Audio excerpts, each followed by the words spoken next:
Audio check. Testing 1 2 3. Audio check.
All right, good morning and welcome.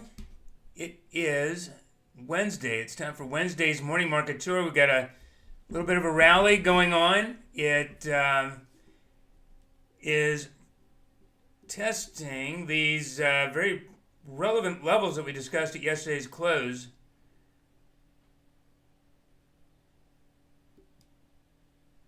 A couple of different paths that we laid out.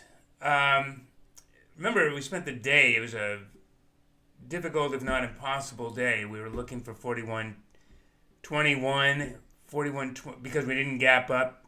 That was the setup. So 41.21, finally in the final minutes, literally final minute, was tested, neutralizing its attraction. And 41.21, because of how late it was met, created room for noise. If it's not going to be met in time for basically the main attention span, central attention span of the intraday market, which this is beyond the intraday participants, then it is very often going to be exceeded. And even if it ultimately is intending to hold. So a couple things about that in a moment. Also, before getting to that, if it's not exceeded in the process of testing it, there is an escape route, and that is to basically reject its test. And there's a specific setup for this that's kind of exciting. But that is, that rejection is done by retracing one or more things meaning that each one that's retraced through the open through the first 15 minutes is increasingly or builds increasingly confidence in actually reversing momentum up. Otherwise, we're just stretching the rubber band to ultimately test 41.21 to those lower levels. So, first thing, what's the lower levels at yesterday's drop because of how late it was? Yesterday's drop being a break under the intraday range. Even though it satisfied selling pressure at its target, what's the room for noise under it? Since it wasn't tested in time to build support. 41.16, 41.18. So just a few more points lower. Room for noise. That would itself have been likely, and could still be likely, if tested, to hold. Otherwise, what's the counterpart? The counterpart, these hashes here, 41.31, 33 basically, and 36.50. So their recoveries, one and or all, preferably through the first 15 minutes. Here's the timeline of our windows under the chart. First 15 minutes volatility being the most volatile window of the day. But once it's exited, if the market has settled above one or more of these, so long as it's tested, it has to be recovered through 9:45. If 41.31 is all that the first 15 minutes can recover, and it didn't include a test of 33.50, 33.25, then that's fine. But if 41.31 is recovered, and despite having probed 33, only 31 is recovered, that starts to be bearish, actually. If, for instance, right now we're probing 37 up to 30, we're actually testing 38 above this 36.50. Now this is pre-open, so it doesn't matter. But if this were post-open during the first 15 minutes between 9:30 and 9:45, starting from wherever, so long as, let's say, 36.50 were overlapped, and at 9:45 price had settled back under 33, let alone back under 31, that would actually be a rejection. The intraday crowd would have rejected that test. That would be bearish. Rubber band stretched, snap back down. The more it's stretched, the more it snaps, and that stretch is retraced, the more it snaps back down. The more that snap is building momentum, energy. And guess where we're heading at that point? 41.16, 41.18. And by the way, if we don't hold 41.16, 41.18, the next lower objective is 40.98. That's all in the blog. And let me get rid of these from yesterday afternoon. This is yesterday's bias up signal that defined the noon hours high. Bias down signal probed. This was the bias down target for the afternoon. Held at the low. No longer influential or no longer relevant at least, but probably no longer influential either. And then I would just want to reiterate what these two dashed lines are. These are from Monday's open.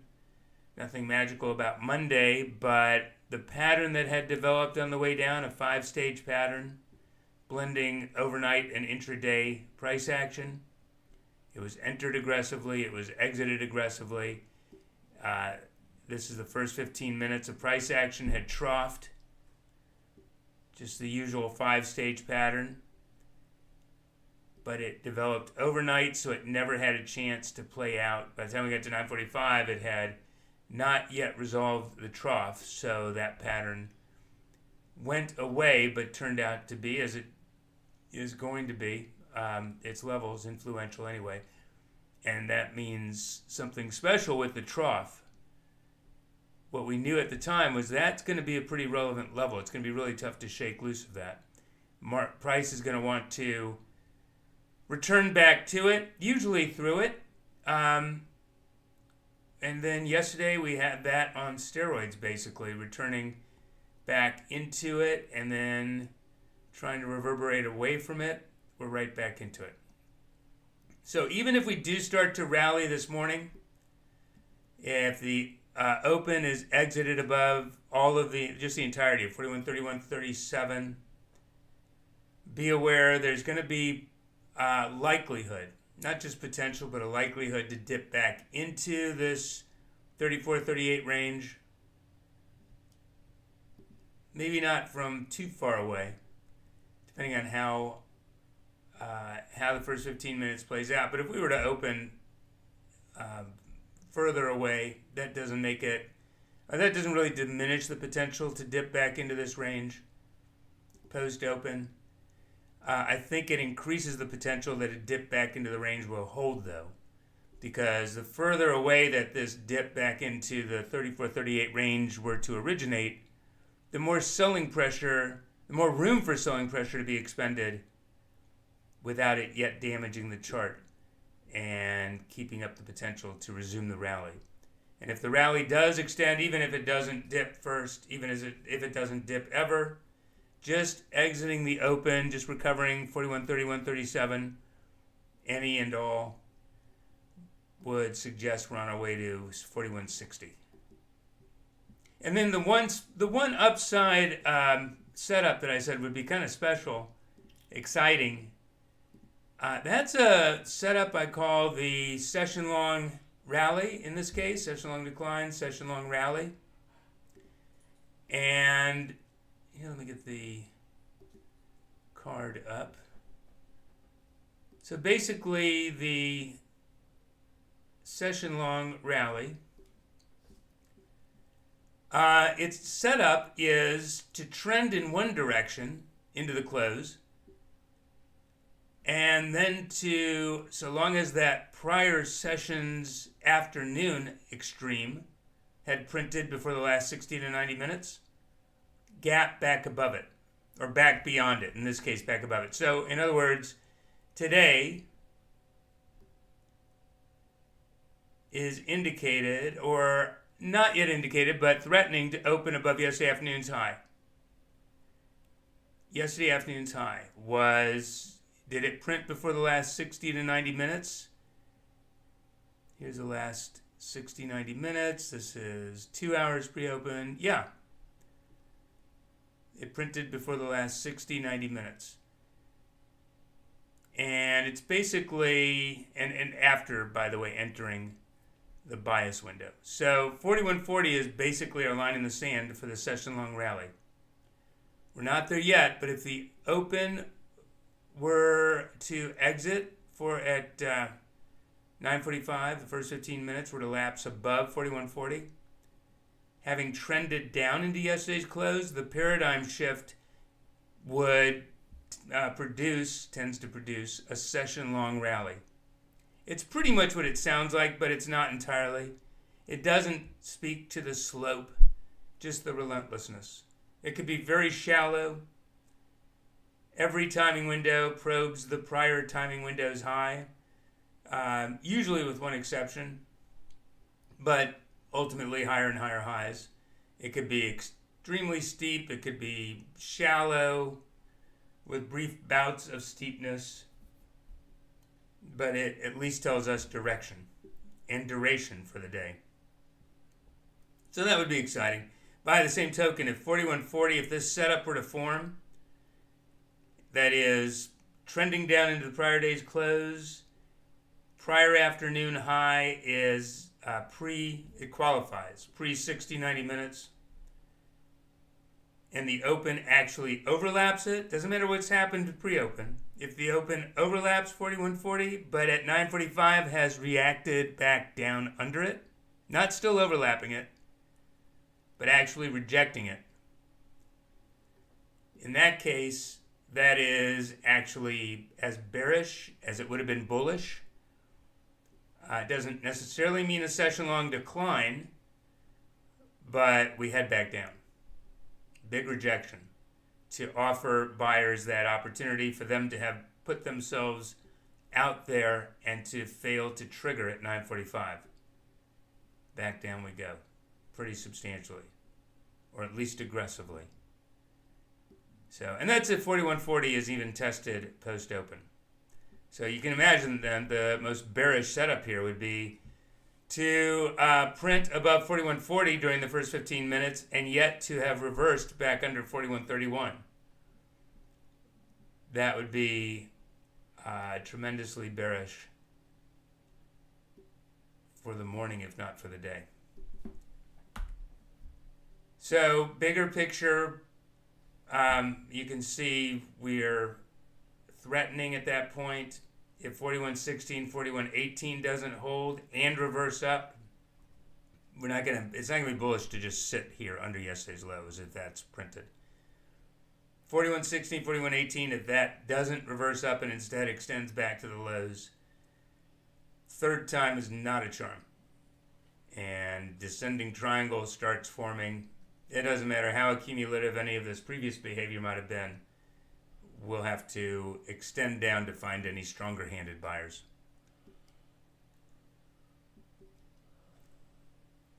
All right, so any questions, let me know, but meet back here at 9:45, and we'll see what immediately actionable setups. There's 4140, see if that's actually repeated or extended pre-open or at the open.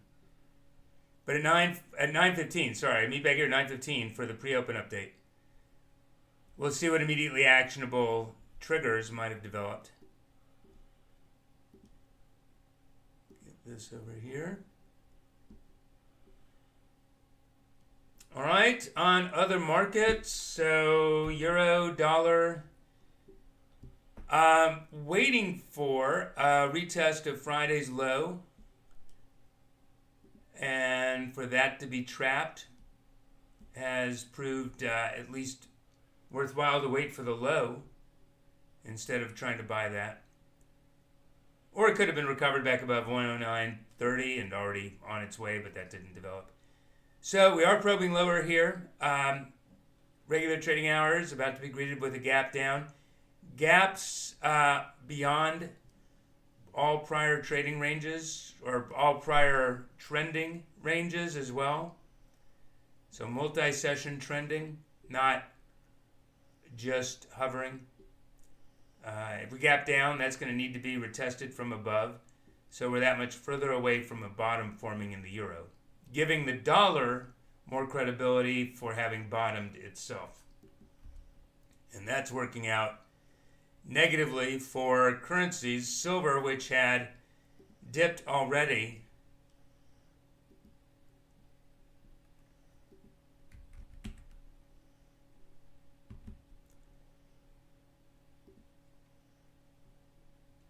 There we go. It had dipped already to some pretty critical support. There's a couple of paths, or really it's the same path, just elongated in time, but a couple of paths higher from these lows that, despite being attempted, haven't yet produced any durable low, that hasn't resolved down to a fresh low.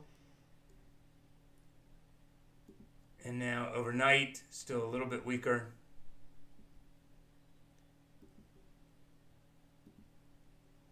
So, as much selling pressure, we're about to look at gold, which has been slower. As much selling pressure as silver had already basically expended, and as damaging as it had been to a prior low,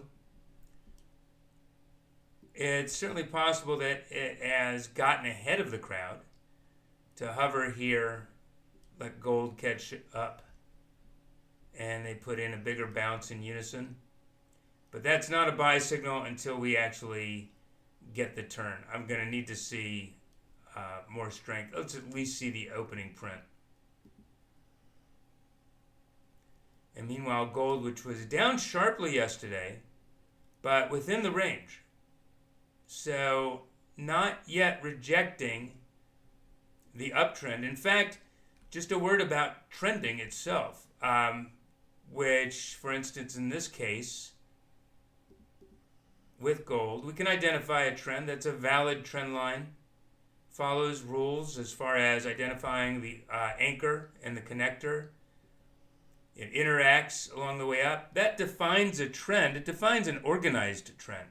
Trending is really just higher highs and higher lows, or just higher lows. But in this case, it's organized. There's a trend line, single plane that's more or less honored by dips and responded to. A break of that trend line is not a trend reversal. A break of that trend line is just a threat to the organization. It's the break of the last touch of the trend line that would signal a trend reversal. A trend reversal that, by proxy, is attracted to the origin of that trend line. So that's 1957 that we'll target.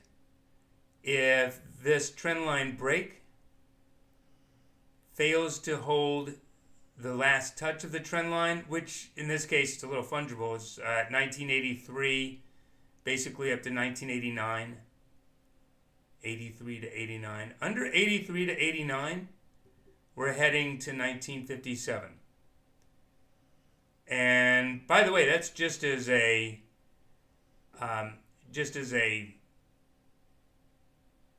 guide. Doesn't mean 57 will hold. In fact, I'd expect this proxy gap around 46 to be tested. But we'll see how that develops. If in fact 83 to 89 were broken, and it's not for lack of trying. It is trying. It's trying with RSIs diverging positively, so sellers aren't necessarily gaining traction on this. We'll give gold an opportunity for a bounce back above yesterday's highs.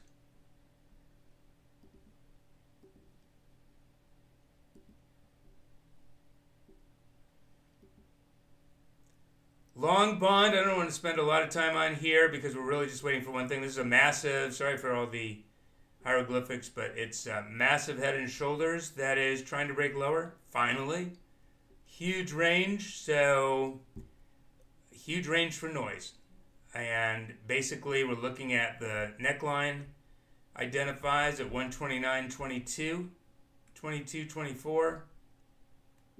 There's room back up above the neckline to about 130.12 at this point, at this moment, without invalidating the breakout. And there's a near-term target of the breakout at 127.12.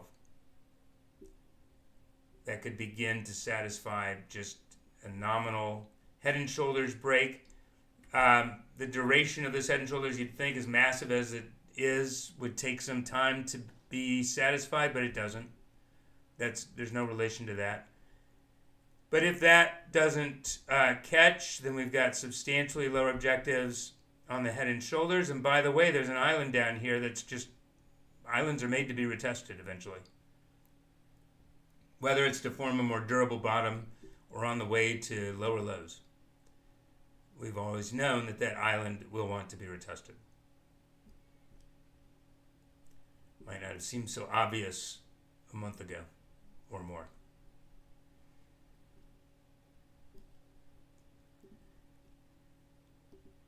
And crude oil still just fluctuating sideways this week, narrowly, not rejecting the basically downtrend that was underway into the weekend, which really didn't have any more room, very little more room, very little room above. If it wanted to even try, while still being likely to resolve down because we have a 62 target outstanding. So overnight, actually got a little lower last night than the prior night. Bouncing back into the range, didn't turn into anything yesterday. It's not turning into anything today at this moment. And real quick look at Bitcoin.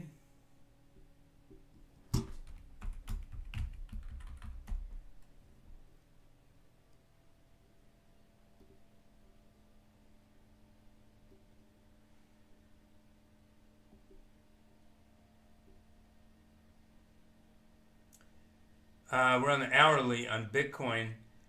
Had a buying opportunity here, or a breakout opportunity, basically, a reversal opportunity that was attempted back above 27,000. It just needed to have maintained that break above 27,000 for a 24-hour window. That was Sunday night, and by Monday night, it was already retraced, which is interesting. So at this point, our line in the sand is the peak of that test. Need to get out above 27,750, which is bullish bearish. That 27,000 signal really was only testing up or targeting uptrending resistance, support, now resistance, where a bigger test would have developed. But now that there's been an attempt that's already tagged up, any hesitation if this were to extend to this uptrending resistance, any hesitation there would be obligatory and very likely to recover, thanks to this tag up, if that's now followed by a buy signal. Until it is, this is vulnerable to retesting the low. Like I said, real quickly. All right, we've gone on quite a while. A lot of updating to do. Any questions, please ask, but meet back here at 9:15. Good luck today.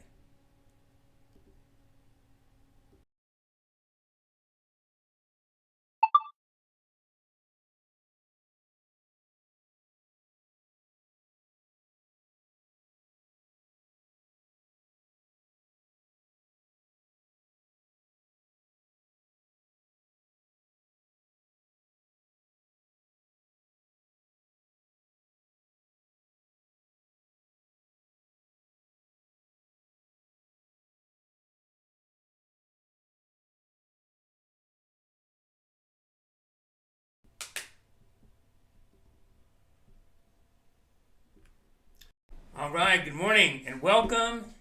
It is Wednesday. It's time for Wednesday's morning market tour. We've got a little bit of a rally going on. It is testing these very relevant levels that we discussed at yesterday's close.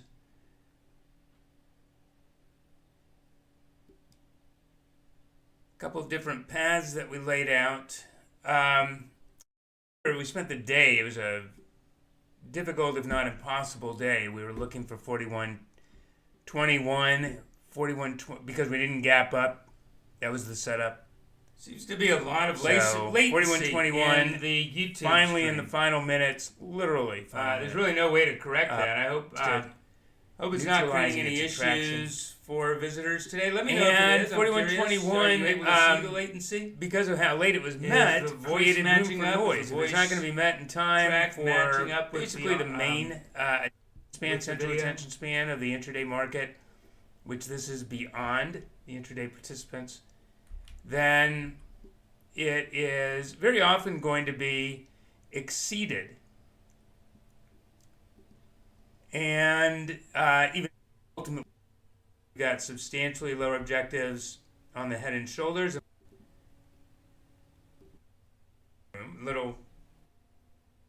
Very little room, likely to resolve down because we have a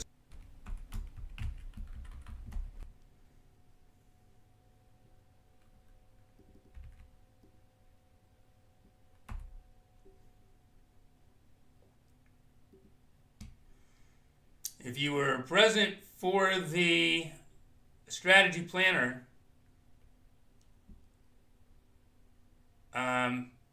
please let me know. I'm showing on YouTube. YouTube's status says excellent connection, but it sure looks to me like there's some latency.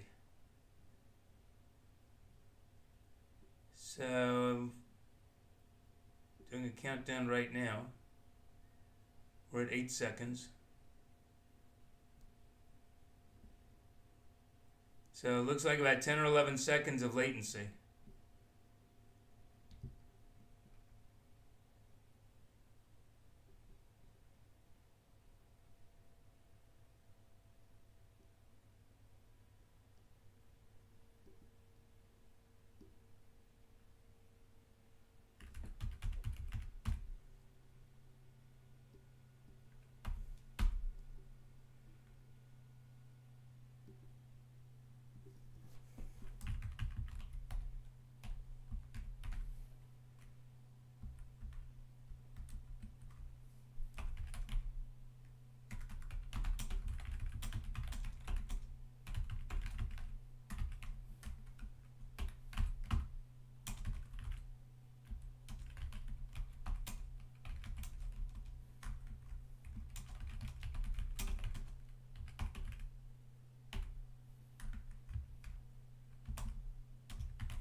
Okay, good morning again. So as we greet the open, we are in fact setting up for a session-long rally.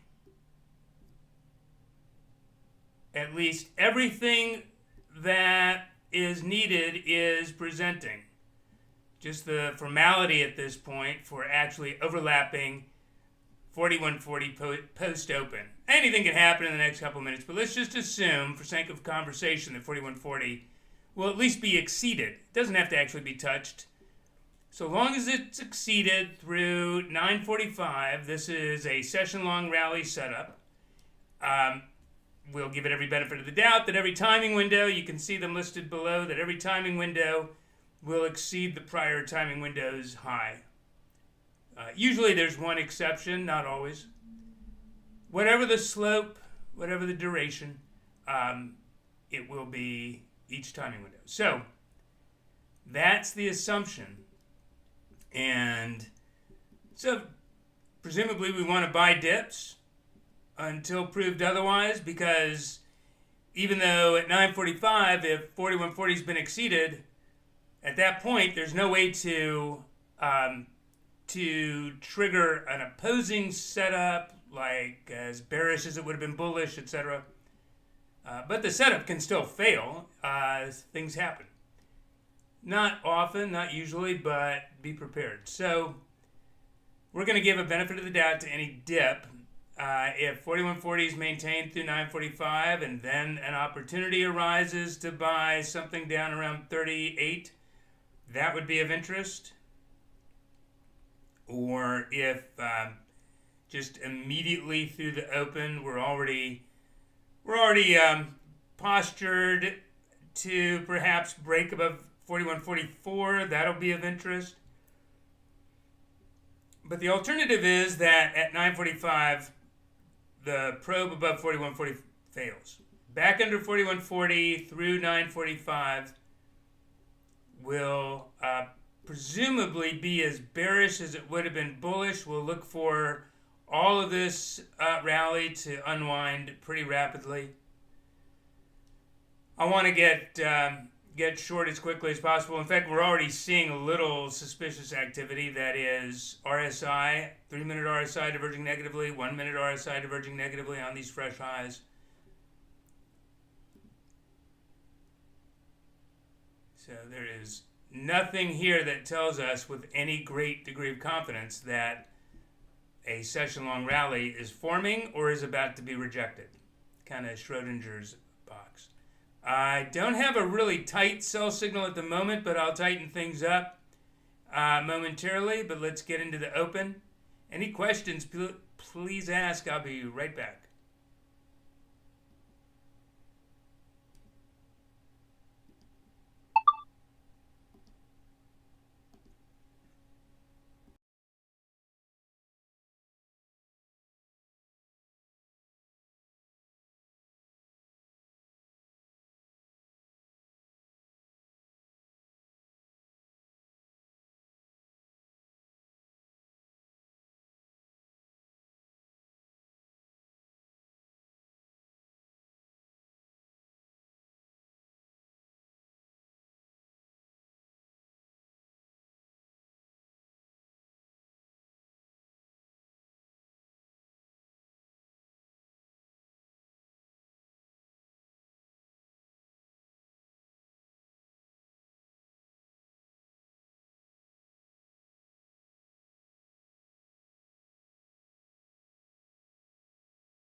So just keep in mind the 4144 signal. It is aspirational. I don't want to dismiss the potential to just open at 4144, surge right through it, and extend higher. But it is pretty critical resistance, and now that we've gotten at least to within a tick here, back under 4075. Back under 4075 would start to suggest that instead this was excessive optimism that was being rejected.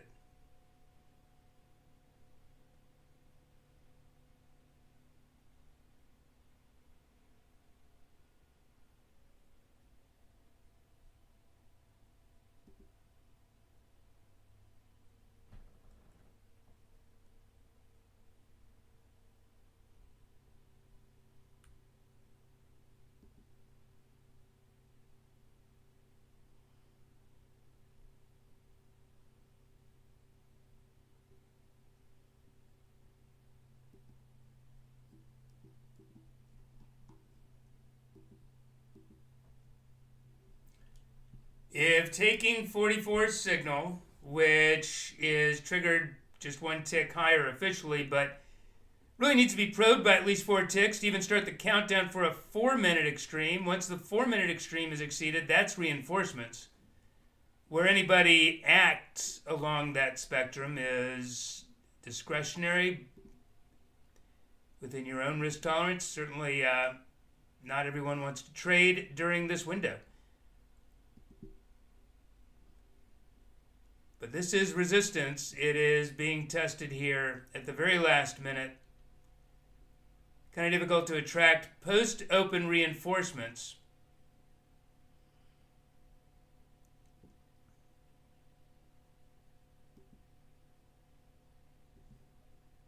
But it's official. 43.75 is the opening print.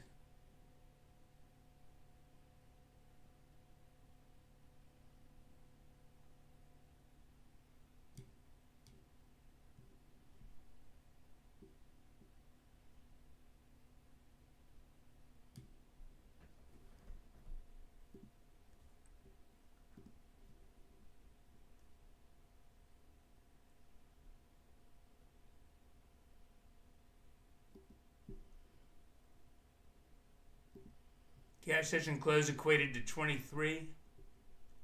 A lot of support down here on the proxy gap. That is, going from yesterday's cash session close to today's opening print. Here's the 61.8 retracement at 31. A lot of support there. Any lower and we would actually be targeting the gap itself back to 23.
This is just the first 3 minutes, so the noisiest of the noisiest windows.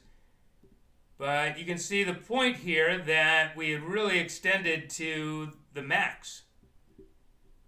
Right up into the open to overlap, to even attack 44 to within a tick.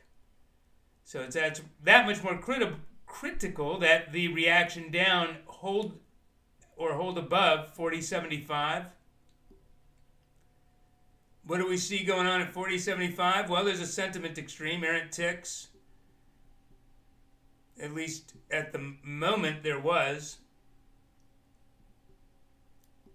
It's tough to give buyers any big benefit of the doubt when their pre-open rally all the way to the highs isn't forcing or scaring basically sidelined longs to get in at all costs.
All right.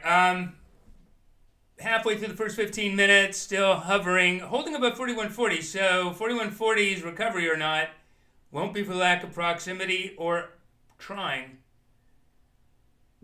Back under 4140. First of all, 4140.75's inflection has been pierced by a couple ticks. It needs to be pierced by 4 ticks. 4 ticks to even start the countdown looking for the 4-minute low, and under the 4-minute low, that's where reinforcements have arrived.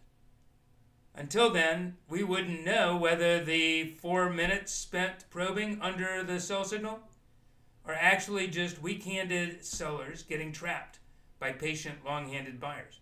We don't know until their 4-minute extreme breaks or is rejected. But there's other setups happening in tandem, separately, like 4140 being yesterday afternoon's bias window high, exiting the open above or below it can point to a session-long rally or decline.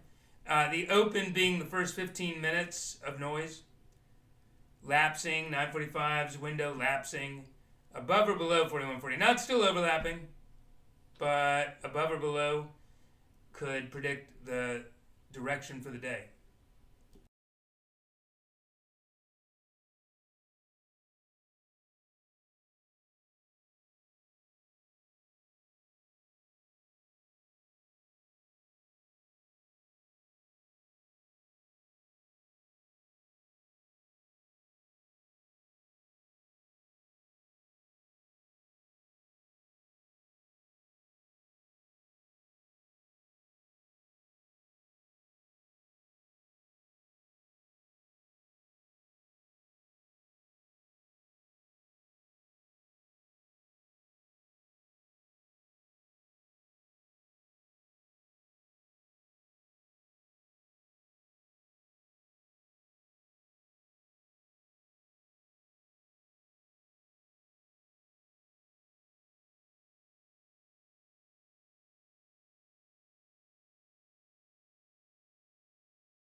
Again, if 40 is not recovered, having probed it, if its recovery isn't maintained through 945 and not overlapped, if this is what it looks like at 945, this is a bar overlapping 4140, irrelevant.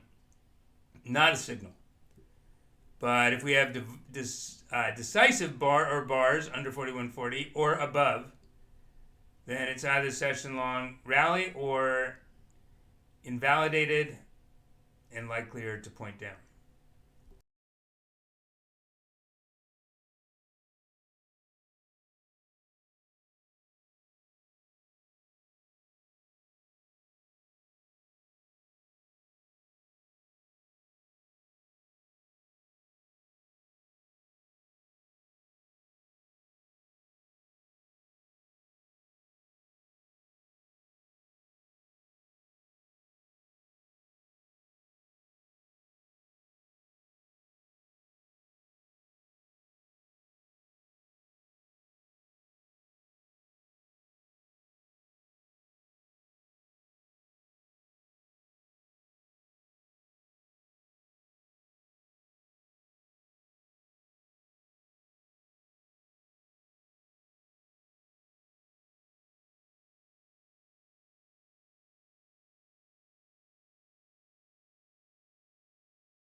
All right, so we're through the first 15 minutes, and first 15 minutes we're still basically overlapping or under 41.40. I'm giving sellers a benefit of the doubt that the opportunity to trigger a session-long rally formed and wasn't triggered. So maybe this is just a temporary detour, but whatever it is potentially as bearish as it would have been bullish. So we're just going to leave that noted.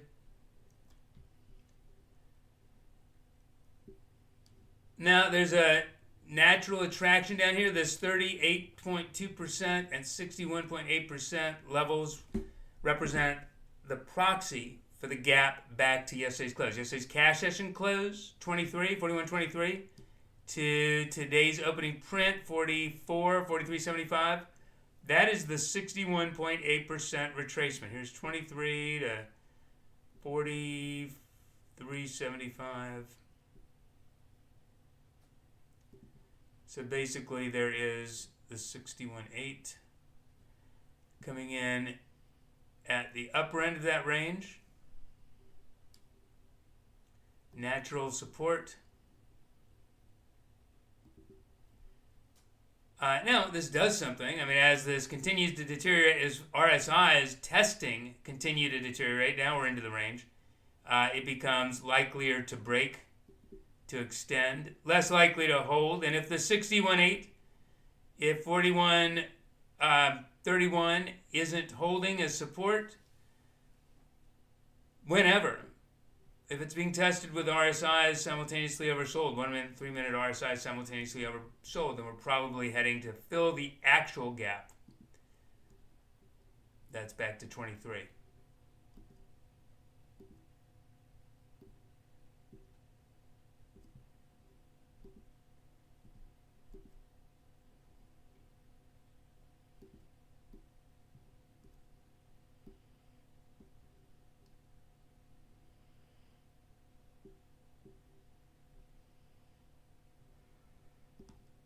Yeah, I saw that lag time. I asked about it earlier if anybody was experiencing it. I was counting 10 seconds at the time, but I see it's only gotten worse. But everything that I do or say is in advance. Levels are on screen before price ever gets there. So you can definitely be prepared.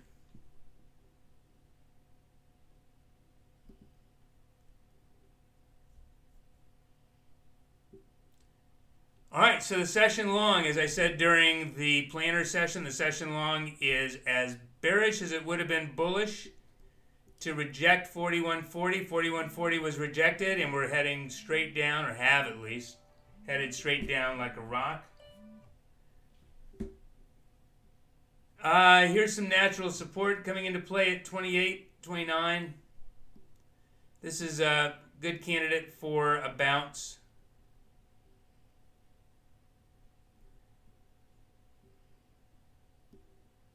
Something like this.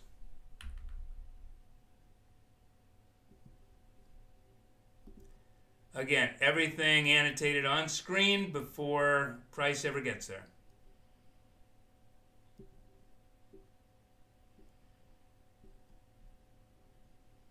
Now, the YouTube live stream is delayed. There's latency here, but there's no latency in the vidiROOM itself.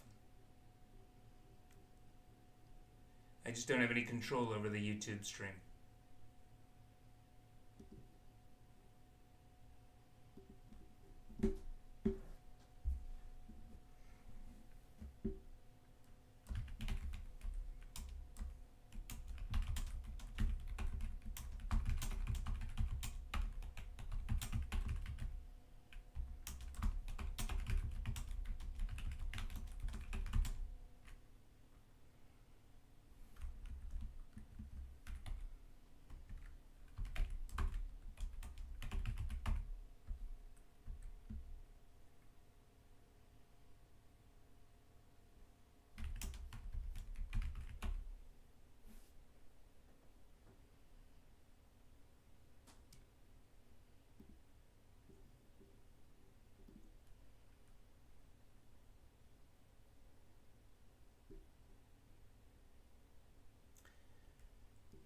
So the session-long rally, I want to direct you to the blog or to the planner session if you haven't had a chance to see or read either one of those. Here, let me pull it up on screen at least to point to the section.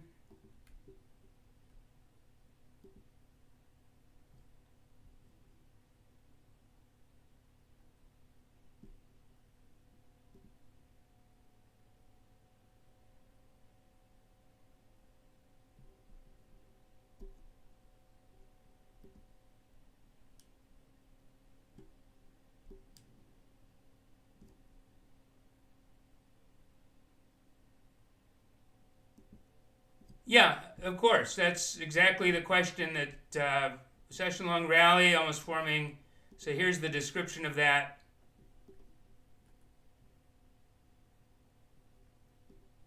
All right, give you a little time to go over that. Okay, so we didn't get up to 34. There's room to 34. I don't know that we won't get to 34. But at 9:45, when the session-long rally was triggering or not, is when I actually described right at the moment. That's when you want to be here to know. Have the volume up. That's when I described what was going on with the setup that triggers or not at 9:45. And at 9:45, we talked about how 4140 was not being recovered. So session-long rally was not forming. So that builds on the discussion that we had in the planner session, in the pre-open update, and in the blog that said, if this, then that. If 4140 wasn't being recovered, then it would be as bearish as it would have been bullish.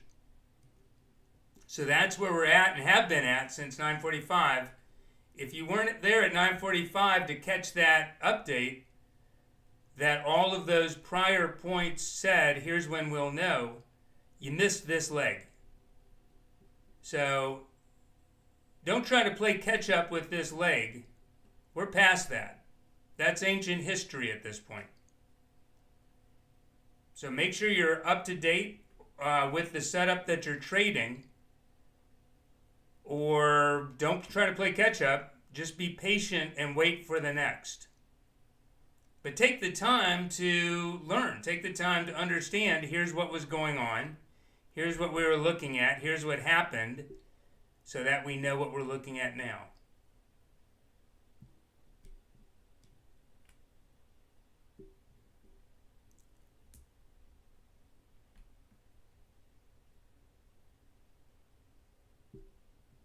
All right, we've got simultaneously oversold RSIs at the low. We've got a pretty good opportunity here at 28.29.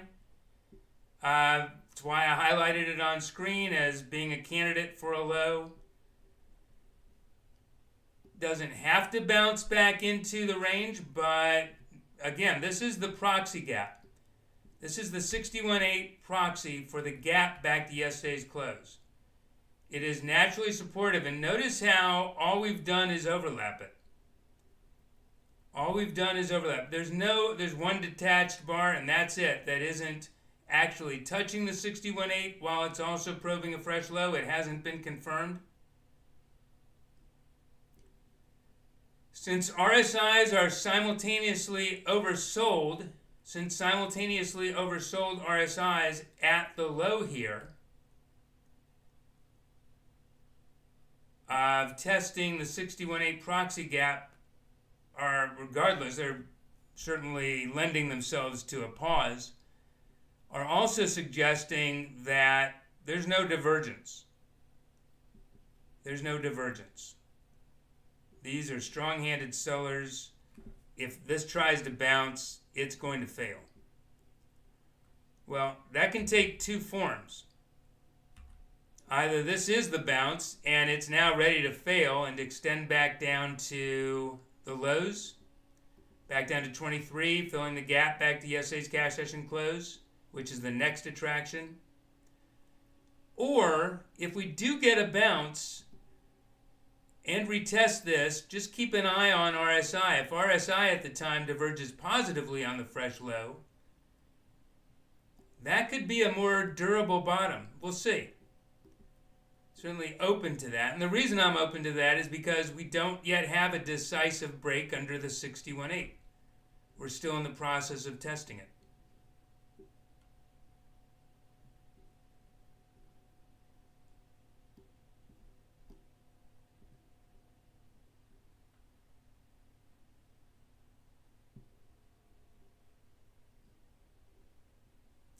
Still above 31 at 9:45. So that's an excerpt from the entire discussion of 31. Remember, 31 was one of several elements.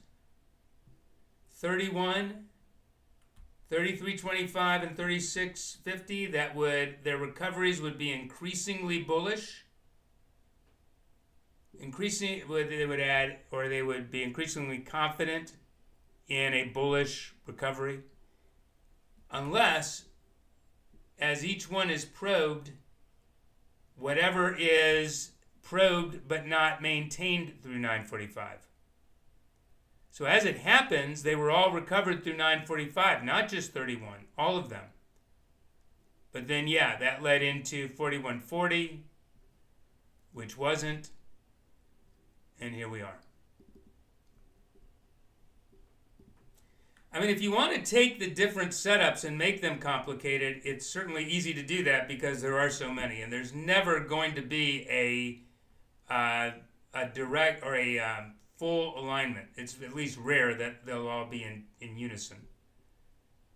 So we need to make sure that we incorporate price action that developed, not leapfrog from price action that made a level relevant and then ignore the interim price action dealing with it to try and identify some sort of a plan. Here, I'm going to try and stay up with price action right now. We'll come back and revisit that, all right? I think this is a pretty good opportunity. So here's 28.29's oversold RSIs. Didn't leave oversold territory, didn't present this opportunity that I was describing. So we're just heading down to 23.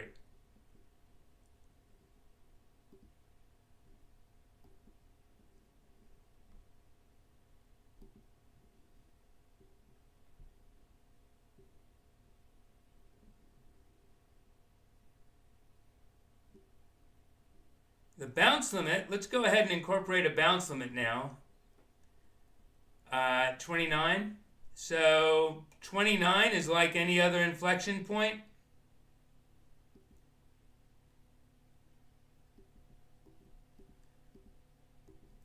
It can be probed for 4 minutes during the first hour, 3 minutes any other time of day, but it can be probed for 4 minutes. Probing back above it for 4 minutes, minimum 4 ticks to start the countdown. And as soon as we know where the 4-minute high is, anything higher would violate that bounce limit. Until then, downside momentum remains intact.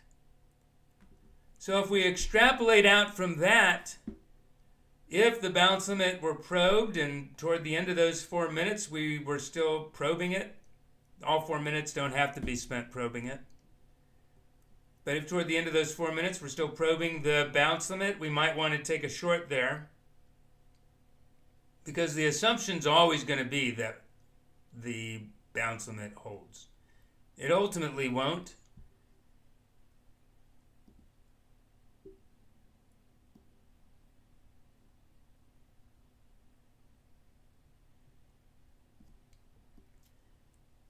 But that's where we would start to focus on risk reward.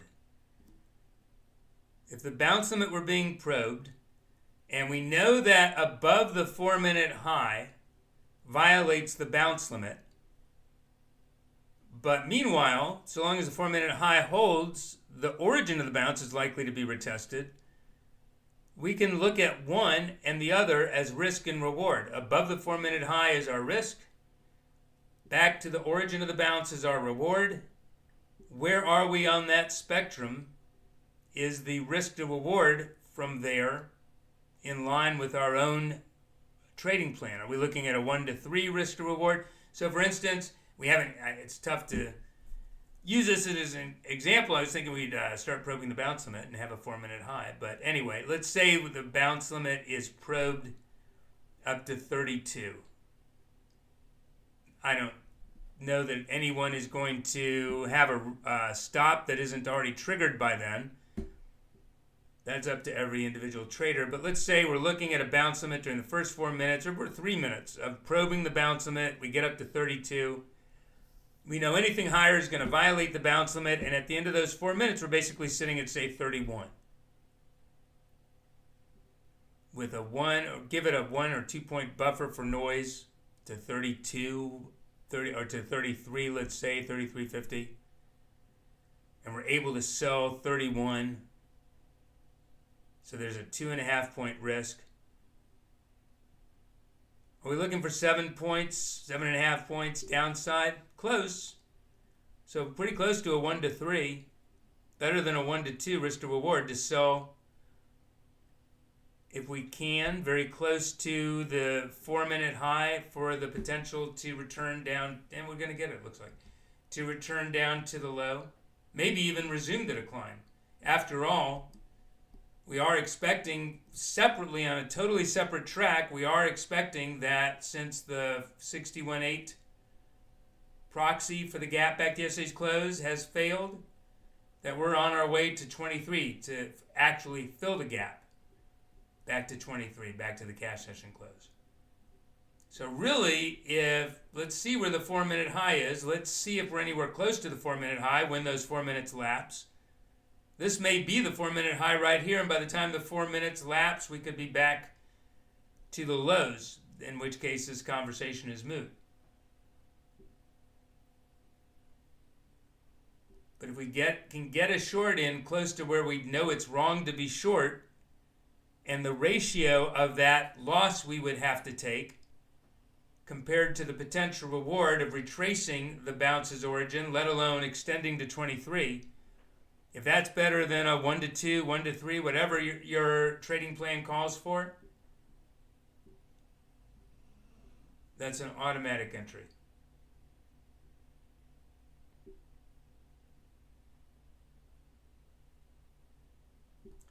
We're now 3 minutes into testing the bounce limit by at least 4 ticks, starting the countdown on 4 minutes.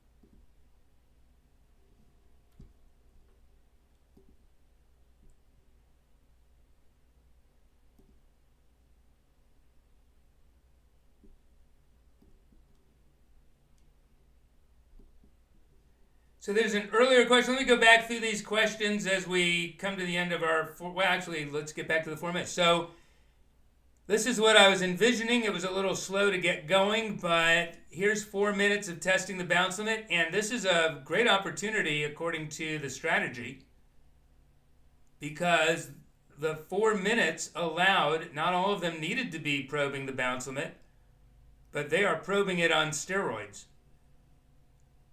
So the 4th minute is actually going to contain the high. And there it is. So we're literally, it's even more so, at 34. Give it 1 or 2 points of room for noise. Trading back into this 34, 38 area from Monday's open, its first 15 minutes resistance. Look at that attraction once again. This is a really attractive short entry up here because we'll know 1 or 2 points above 33.75. So pick a number. Call it 35, 35.50. You can get a short off at 33.50. That's a 2-point risk. Say we can, let's be more strict. Let's say we can't get a short off except 32.50. That's a 3-point risk if our stop is 35.50. 32.50 short. And our objective is to retrace the low, retrace the origin of the bounce at 41.26. So that's 6.5 points to 3 points. That's a 1 to 2. And by the way, we're even looking for 23.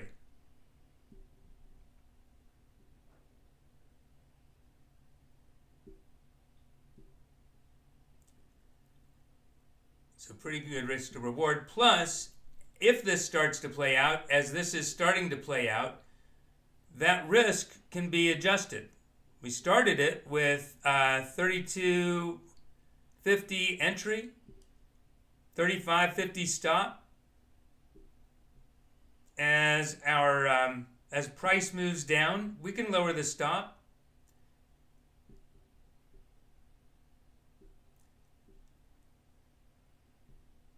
I wouldn't just yet. I'd want to see this whole complex broken lower. This last couple of up bars are still containing price action. They haven't given way yet.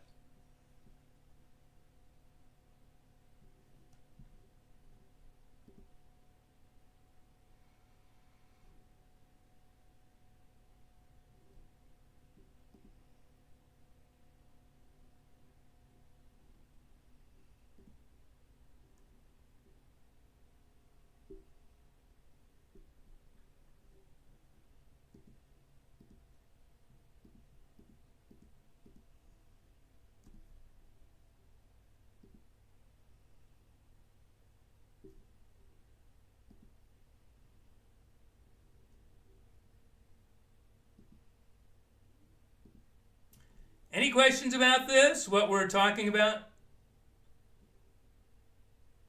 Here, let's give this a minute then, and I'm going to scroll back to questions.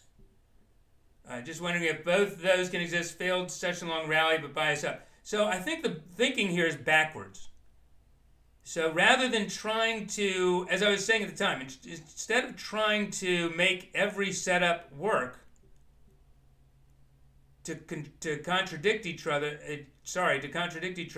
try and align them to how they would reinforce each other.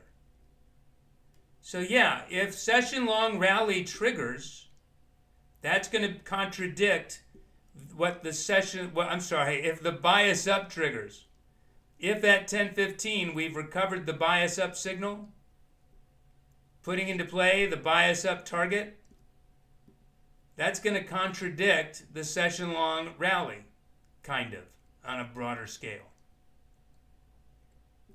So we've already triggered, though, we've already rejected or invalidated the session-long rally, which is as bearish as it would have been bullish, right? That's context. So if we know that's the context, what are you expecting from the bias up? If we know the context is bearish, why are you expecting the bias up to trigger? You shouldn't be. You should be expecting it to fail. So now you're armed with that advanced knowledge, knowing the bias up isn't going to trigger. What are you going to do when you see when you see the bias up signal being tested? You're going to expect it to hold, not be recovered, not trigger. So it's easier to argue, I guess. Well, not more profitable. That's difficult. To argue with the setups, but if you just let them tell you the context, then you can anticipate how the next setup is going to resolve. Does that make sense? Okay. I'm trying to be clear that I'm not going to go there. I'm really trying to describe the way to think about it, not the way to not think about it. So the context, this is what the conversation is. It's about the context that each triggered signal is telling us. That's how to plan a trade. If we go on and trigger the bias up, then we look at the other context. What you're trying to do, I think, is create a system of this signal and that signal. But in reality, we're going to have a lot of other inputs. So it's kind of pointless. So here we come, 10:15. We're within 3 minutes of 10:15. And what are we doing? We're actually overlapping the bias up signal. What are we anticipating? We're anticipating its test is going to hold as resistance. Why? Because given the opportunity to trigger a session-long rally, the market already rejected that, which can be as bearish as it would have been bullish. So that's the context.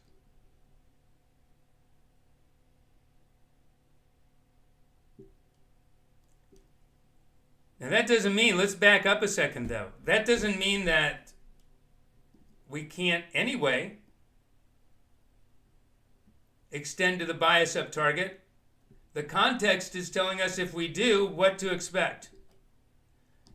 That it's going to fail. If something like a headline were to hit, we have no control over that. If a headline hits, you have control over where your resting stop is. You're out.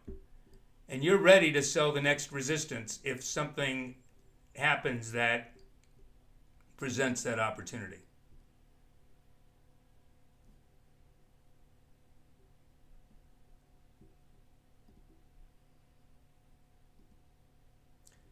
So we're not trying to save the rally. We're not trying to be on top of the rally being saved. We're trying to trade the likelihoods. The unlikelihoods happen all the time. But guess what? They, by definition, happen less often. So we're going to trade what's overwhelmingly likely. And the stop is what we use to protect against the unlikelihood. And in this case, if the unlikelihood develops, we can extend to the next resistance, for instance, and start all over again. The premise being, historically established as sound, the premise being that when they catch, when we don't get the interference of a headline or a detour for whatever reason, that they play out in a big way. So right now we should be trading on the profits or have the cushion of this huge leg that just developed. The market doesn't care when you arrived, when you had your volume up, when you acted. I'm speaking on behalf of the market. With a room full of different traders, I can't speak to your own trades. But right now, what the market's doing is based on where it's been.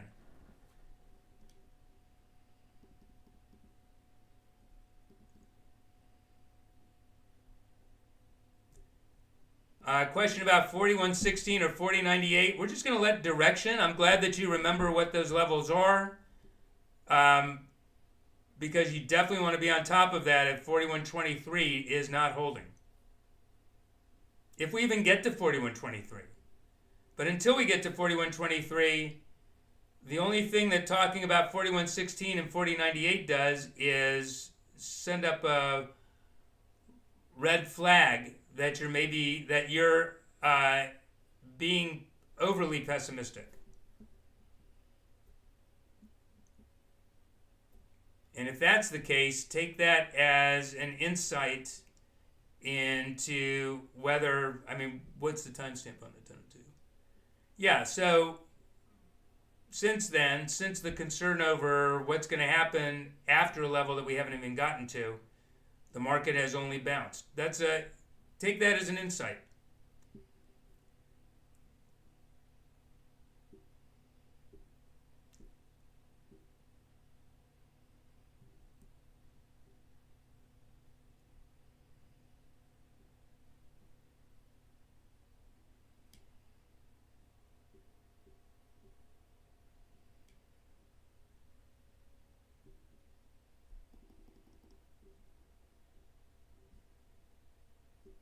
Yeah, I think the room logs you out if you stay in without activity. I don't know that it logs you out if you haven't moved your mouse. If you've moved your mouse in 12 hours.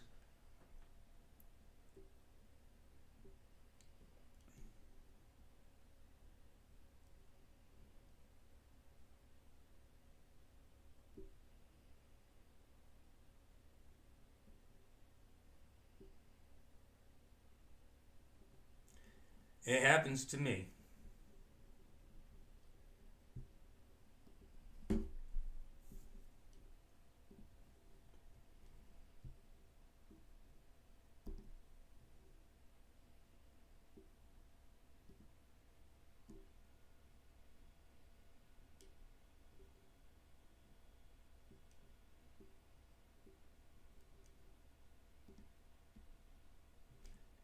So we're still on the original parameters. Never really got rid of this. These last 2 bars of the 4 minutes of probing higher. So I haven't really seen the rejection yet.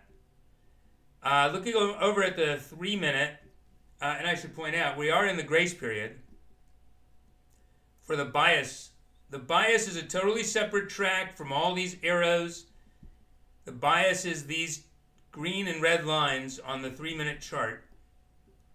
Can't even see, there you go.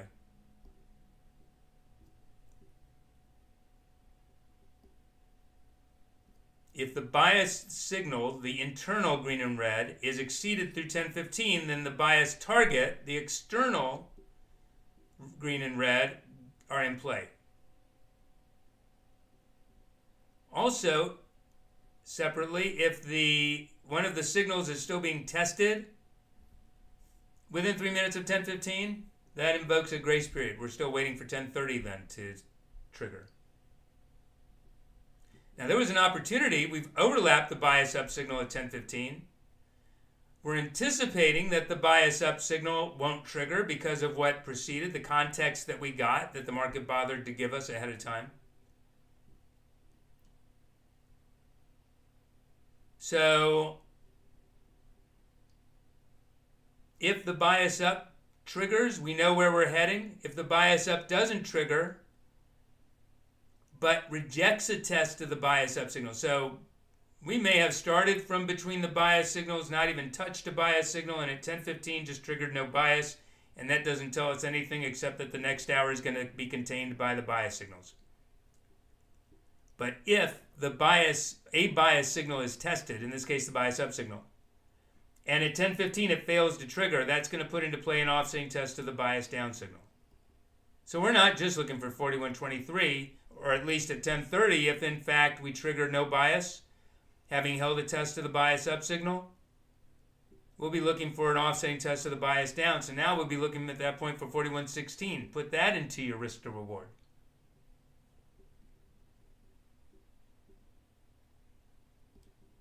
But we are in the grace period.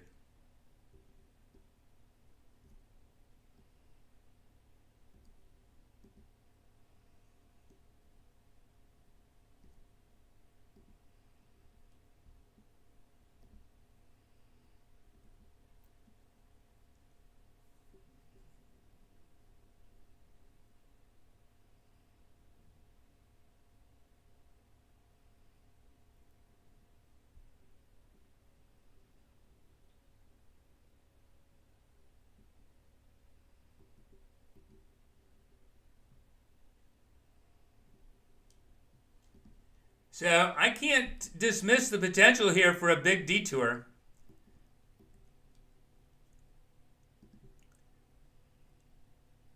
Make sure you have a stop placed. There's no mental stops here.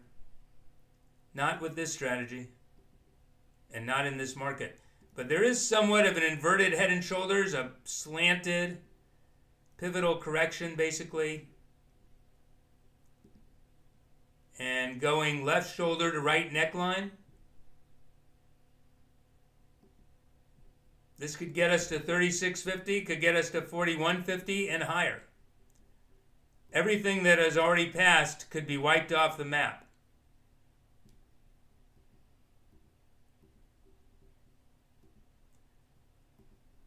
Remember, we're trading likelihoods.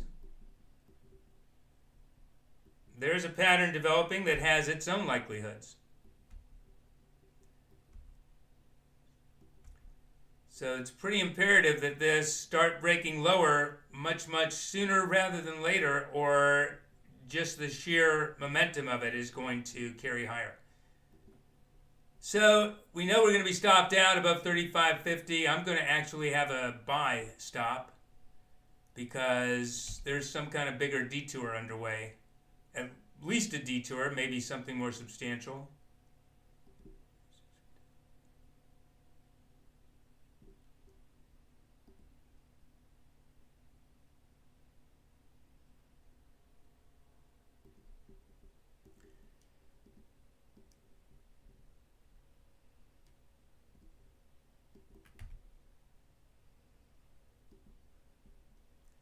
until disproved, I'm giving the signal that has triggered, the setup that has triggered. Sure, bias up may come back around and trigger. It just might. Meanwhile, we have a setup that did bother to trigger already. I'm giving that every benefit of the doubt until disproved. And if bias up triggers, it's telling me that the bias up target is in play. At least that a bounce is probably underway. This pattern is a totally separate track. There's the session long decline setup that already, or session long rally setup that already failed to trigger. There's the bias that's being tested at 10:30. If this is what it looks like at 10:30, that's bias up. Not really decisive. If it's just being overlapped, then it's not bias up. It's nothing. And if we drop back under the bias up signal, if we drop back under 33, at 10:30, no longer probing it, no longer overlapping it, back under it at 10:30, then everything's back on track, and down we go. So if the market has suddenly developed something else that's going to override the rejected session-long rally, after all, the sponsorship that rejected the session-long rally has been pretty well rewarded. If something has to develop, if we're just having trouble finding more sellers, stronger-handed sellers to get us down to 23 and 16 or whatever,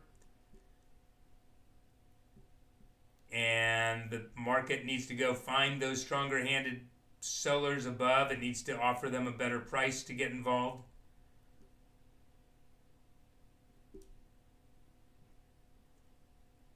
Then it looks like what the market will want to do is basically detour.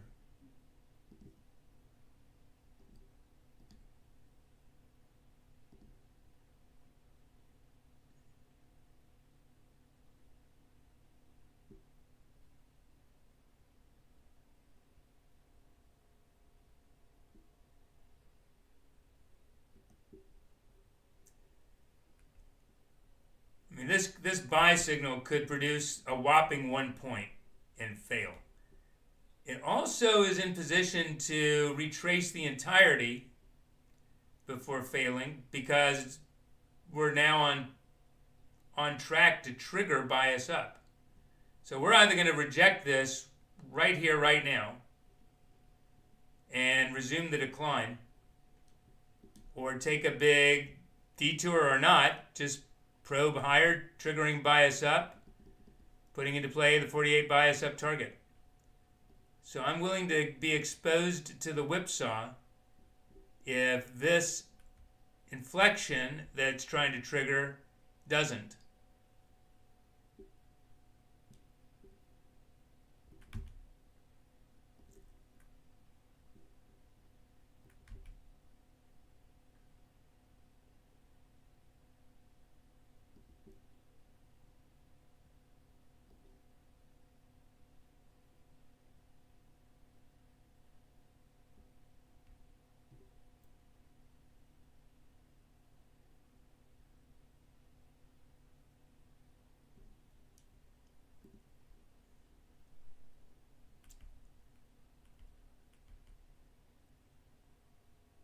So notice 3650 hasn't yet been probed by 4 ticks. So there's no 4-minute countdown underway. We don't even know where the 4-minute high to testing the buy signal could be. We don't even have a candidate yet because it hasn't yet started the clock ticking.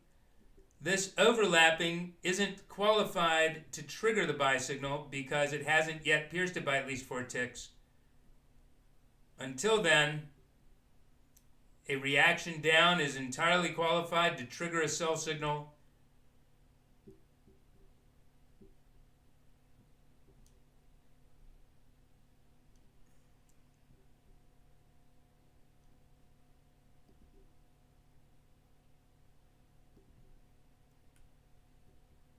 And back under 32.75.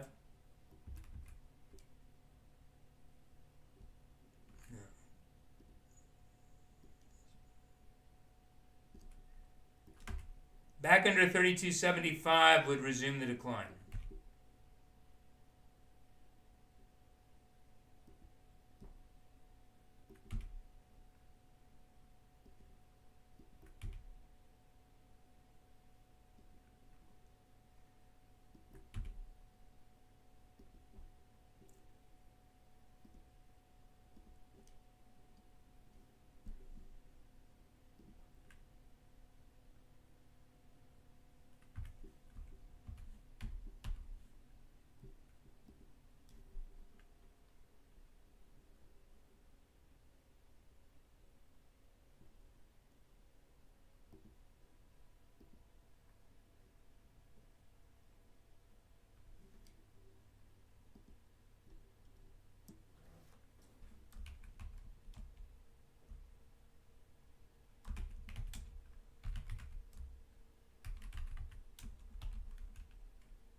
So now that the buy signal is being probed by at least 4 ticks, we start a countdown for 4 minutes to identify the 4-minute high. Anything higher is reinforcements. Separately, there's another track going with the bias signal. Even though the session long setup failure told us to expect the bias up signal won't trigger, it is triggering. It's triggering late. The grace period was invoked, and as of 10:30, it's being recovered. So clearly not being triggered decisively or cleanly. That would have been odd considering the original context. And I'm still a little suspicious, but I'm giving it a benefit of the doubt. As a trader, you could have executed with a buy stop right above the signal, or wait for the 4-minute high to be exceeded. Wait for 10:30 to prove that the bias up was going to be triggered. A lot of different options, but they're all potentially losers. So you have to have a stop working. And just in case this is some sort of a rogue leg, in the original context, although it's been so well rewarded as it is, the original context, if it comes back into influence, I definitely want to be prepared to ride that. And I'll be raising the sell signal just in case. When bias triggers late, it's a little less reliable. But the grace period at 10:30 recovered the bias up signal. So 33 should define the next hour's lower end while we work our way back up to the bias up target.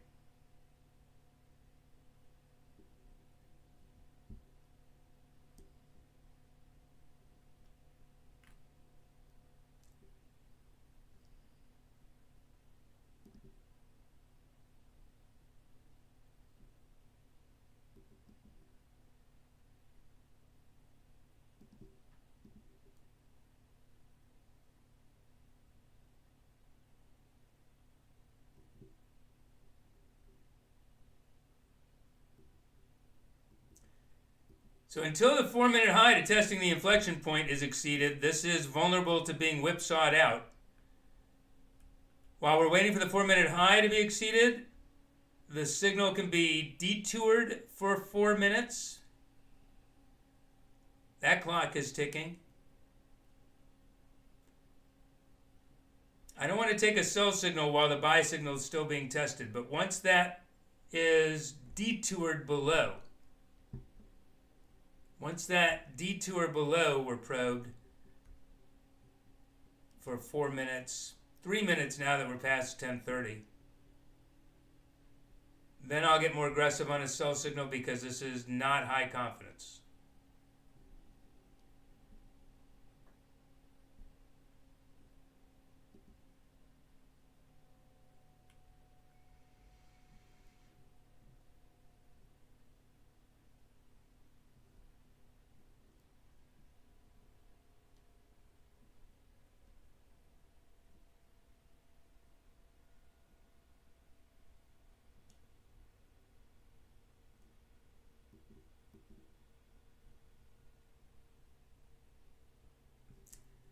So the risk to reward to consider for this trade, our reward is 48.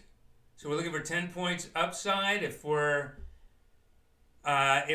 trading plan says we only entertain trades with at least a 1 to 3 risk to reward, then we can entertain a 3-point stop. 3 points under 38, that's 35. And that makes sense. When I look at the inverted head and shoulders, basically, that was developing here. I mean, I'm willing to take a 35.75 stop. So 35.50 is appropriate as a stop, waiting for 48, or waiting for this leg that was targeting 48 to get further underway and allow me to raise the stop.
So there's nothing in particular to discern from the delay or from the hesitation. I mean, we're at an inflection point. The magnetic attraction to it is not unusual.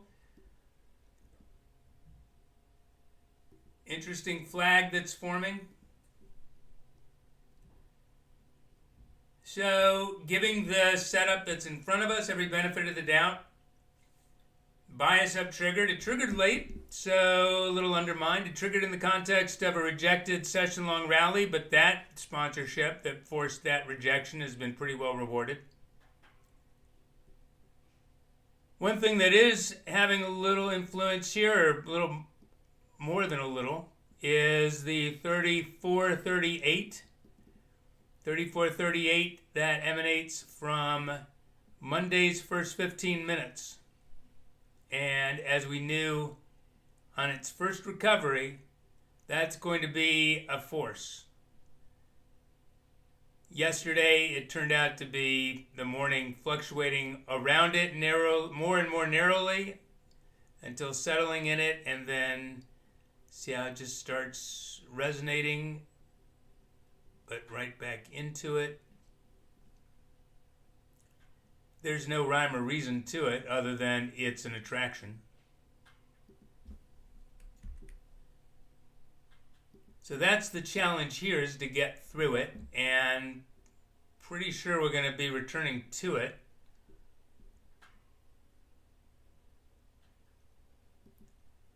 I'd expect at least the open, which is 43.75.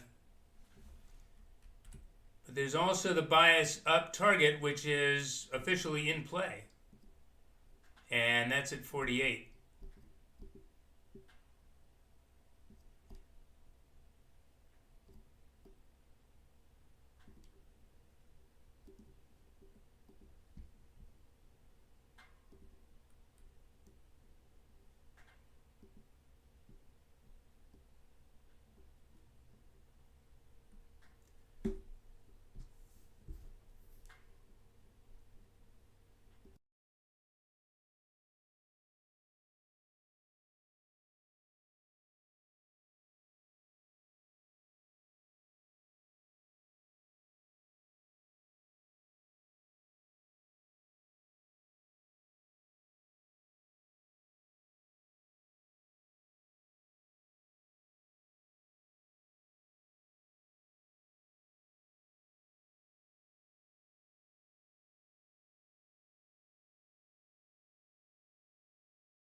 So this is a flag. This should be breaking higher no later than now. Could have broken low.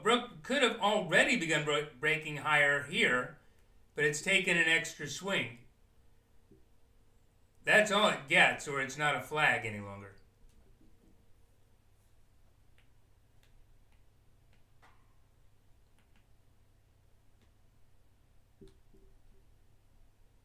And as we start moving away from this, bias up or not, late bias up, I'll be raising, and I'm going to go ahead and raise the sell signal to 33.75 actually.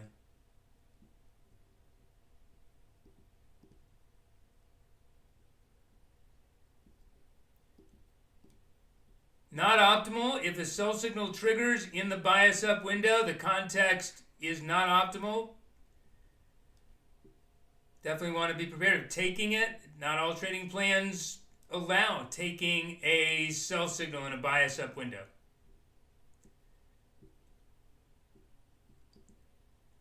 A very good trading plan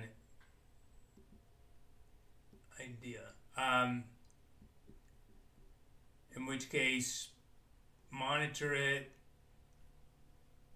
see if it plays out, etc. A lot of different tactics.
On the question about how many attendees we have, we don't release that.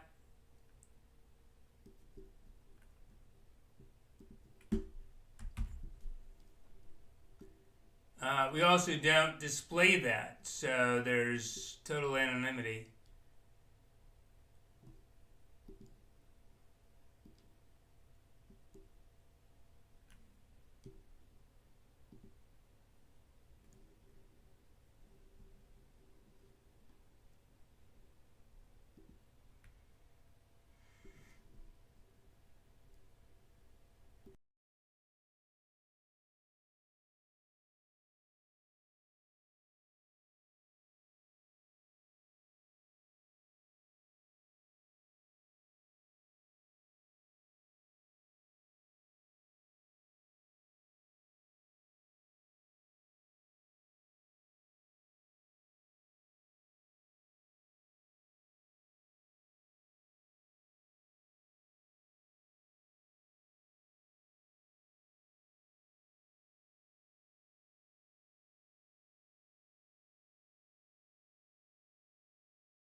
So everybody's free to type. Everybody can type, and they can have their handle, whatever their handle is. It could be initials, it could be another name. Only then is that even revealed. But everybody can type where everybody can see. It's not a voice conference, though.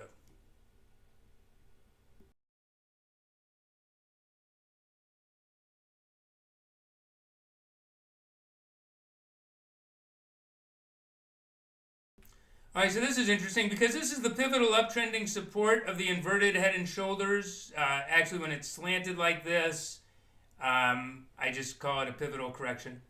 But that is the pivotal uptrending support. I take the low prior to the actual low and connect it to the next higher low.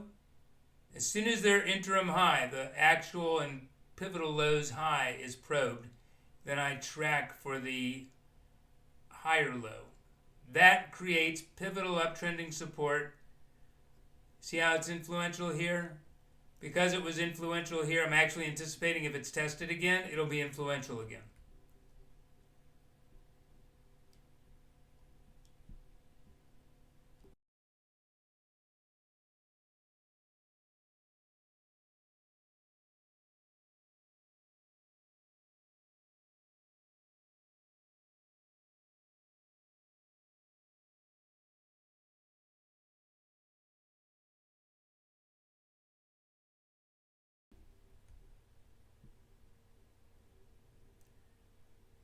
So again, there's the pivotal low, actual low.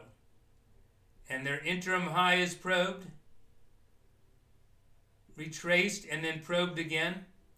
So there's that higher low. I connect the pivotal and actual low. See how it was influential here? Because it was influential here, if it's engaged at any point in the future, I expect that to be influential as well. Then it can break.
So this is all, the whole vidiTrade methodology is just building on signal after setup, after pattern, all different influences, the order of things, whether something's been rewarded, what kind of consequences are outstanding, those all fit. They all fit together. Here's a new one. Since triggering the bias, when did the bias trigger? Didn't trigger at 10:15 because the grace period was invoked. It triggered at 10:30, and 10:30 since then until now had not been any more productive, but now it has been. Why is that important? Because now we have productivity. The signal that triggered at 10:30 has now been more productive than it was before 10:30. So that's like confirmation.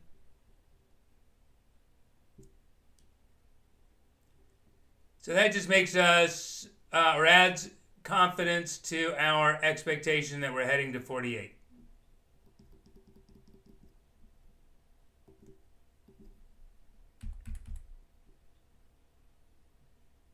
At least to within 3 to 6 ticks. There's probably going to be some influence at 44, 43.75, the opening print if we get there. But I'll keep pulling the pullback limit up along with it.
So there is the one more test of this pivotal uptrending support. It gets 2 after it's established. Here's the anchor.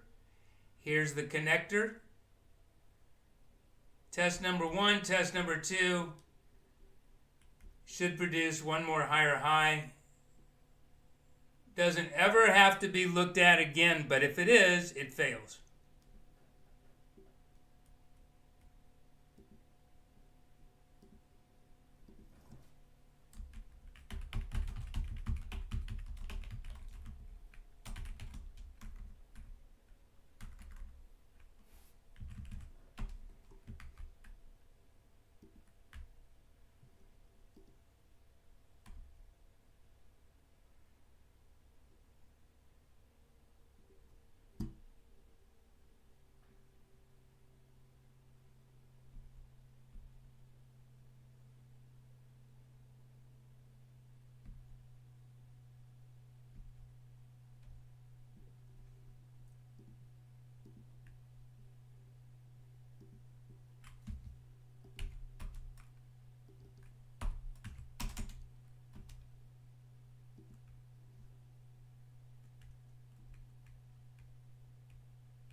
Speaker from the Speaker to the Majority Leader.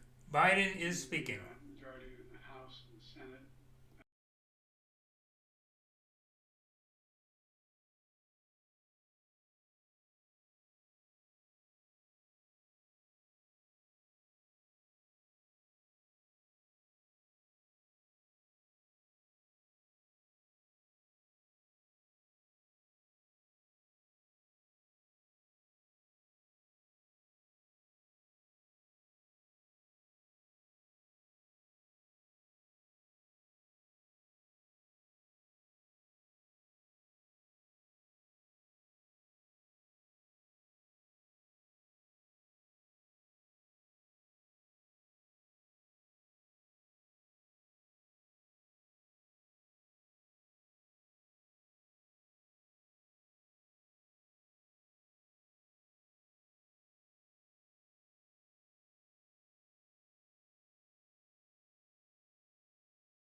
All right, so this is a great example of what can go right and what can go wrong and why and what to do about it. Because as we've been discussing all morning, or before the tables turned, there was an opportunity to be bullish and it was rejected, and those sellers were very quickly rewarded.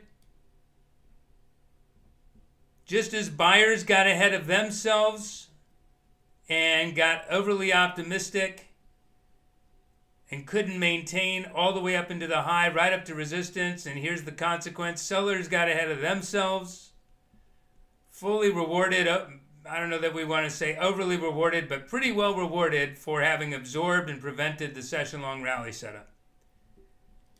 And even though we had potential to extend down, something seemed to be developing. It wasn't the session-long rally setup or its rejection or its fulfillment. None of that pointed to what was still coming. It was a totally different setup. It was the pattern. And so we talked about the pattern that was forming, the inverted head and shoulders or pivotal correction. And as I said, as I was drawing it out, I don't know what it is. It definitely conflicts with the other inputs, but it's saying that something else may be developing. And by the way, the bias up went on to trigger. After all of that, the bias up still triggered.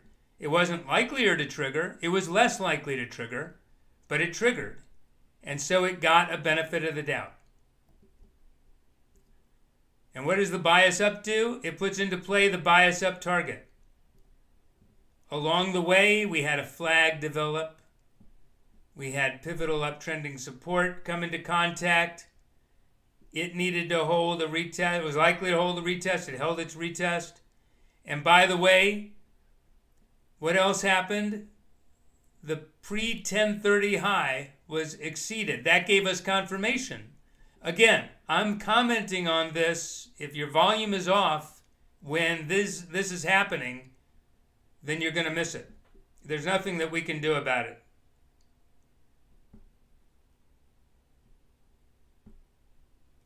But that confirmation came, and as I described that tells us 4148 is that much likelier to be met. Again, we're just dealing in likelihoods.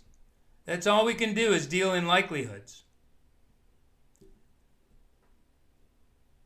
So there's 4148. 4148 is met.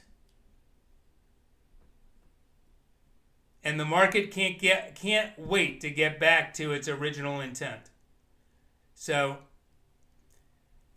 of course, as I'm talking and educating, missing the setup, but let's go back and look at what the setup is. There's the setup. There's the pullback limit being probed. 3 minutes of counter trend detouring. When 3 minutes had elapsed, the 3-minute low is 4138. Do you really want to take a sell signal at 36 when just 5 minutes earlier we were 12 points higher? Probably not. The system says to do it. The methodology says, yeah, that's a sell. You know, this was a pretty big buy to take after having just been at 26, not 5 minutes earlier, but still.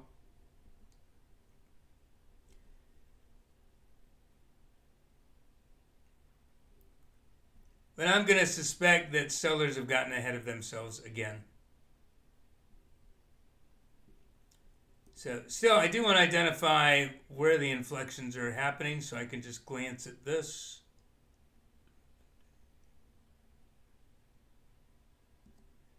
And once again, by the way, what did we discuss? Right back down into that 34, 38 range. That's kind of a nemesis here, a nemesis to trending.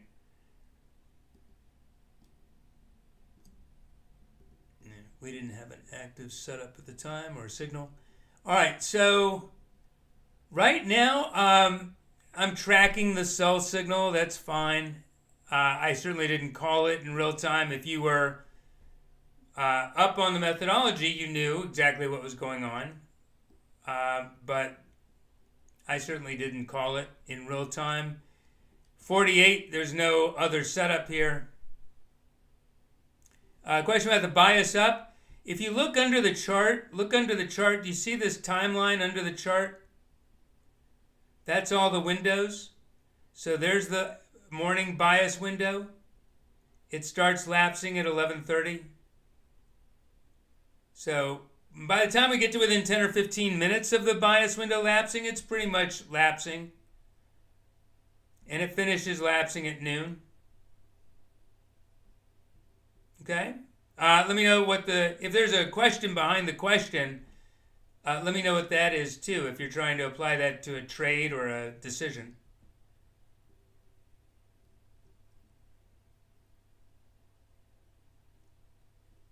All right, so we've got a 3-minute, there's the inflection under the 3-minute low. It's been probed for 3 minutes down to 31.75. Anything lower than 31.75 is reinforcements to this sell signal. Notice I'm repeating myself because every single inflection point is the same thing. Same rules. 31.75 exceeded would be reinforcements, and I would anticipate that we're on our way to, at that point, back down to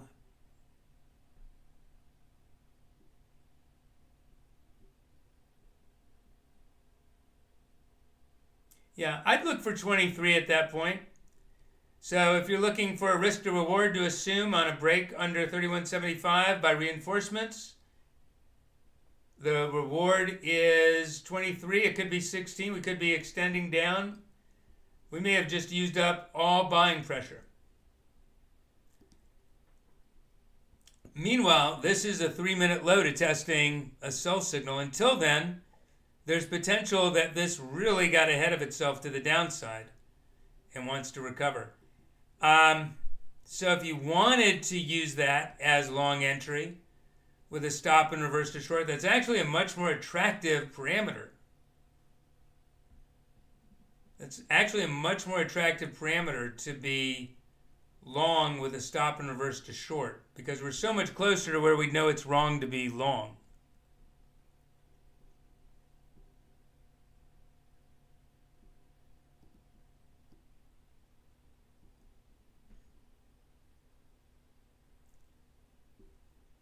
Right now, I'm going to personally give this some room and a little bit of time for the reverberations to settle down.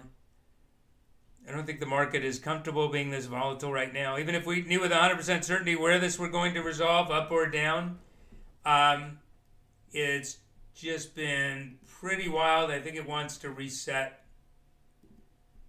See what happens up here at 40, 50, 41.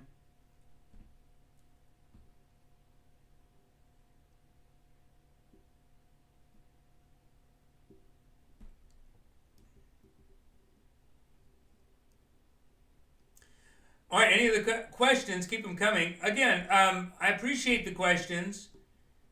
I'm reading into them because I know that there's always a question behind the question.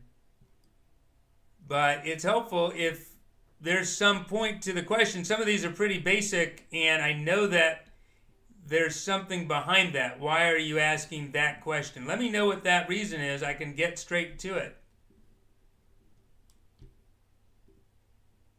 What is the decision that the answer is waiting for?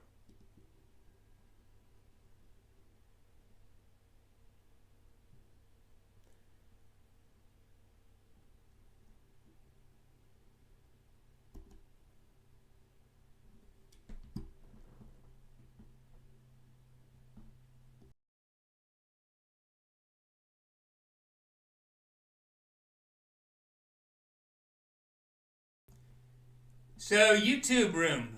Again, sorry about the latency. I can't do anything about the latency in the YouTube room. vidiROOM is live. It is real time. And you're welcome to take advantage of this offer.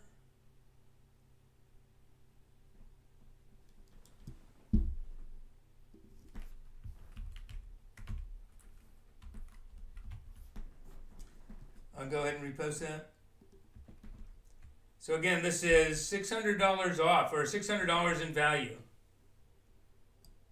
which you can see is even on a flat day. Here we are for the morning.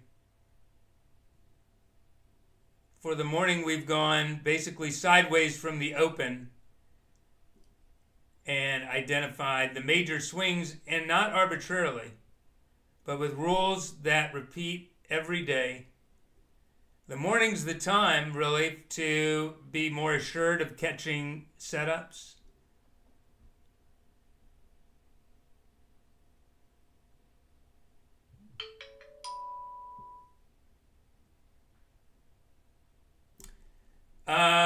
Which ES chart am I looking at? This is June 23, June futures.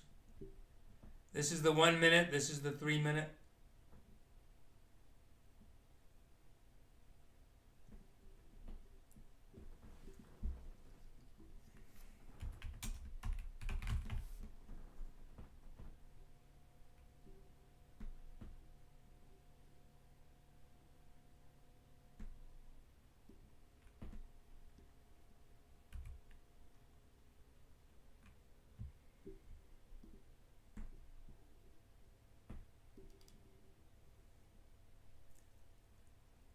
So you're looking at the trading view E-mini. So here's the 1 minute.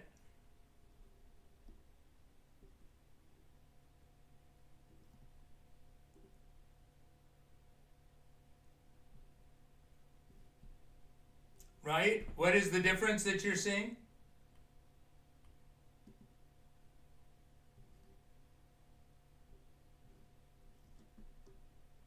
There's the 1 minute Q charts. There's the 1 minute ES.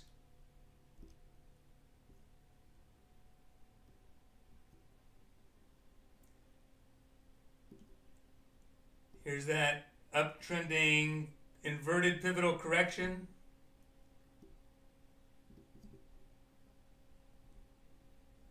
This is delayed, of course, on TradingView. Is that what you're seeing? Is that the difference that you're experiencing?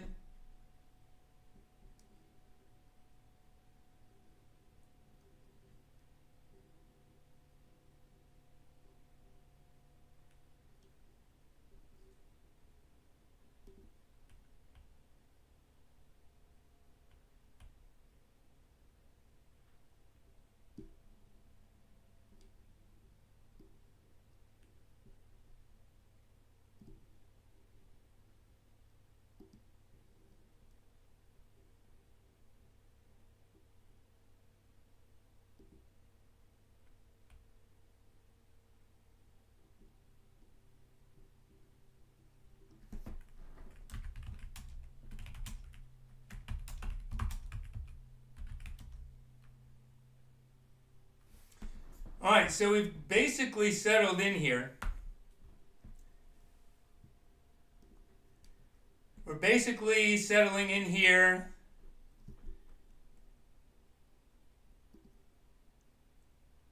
A little bit better than a 61.8 retrace.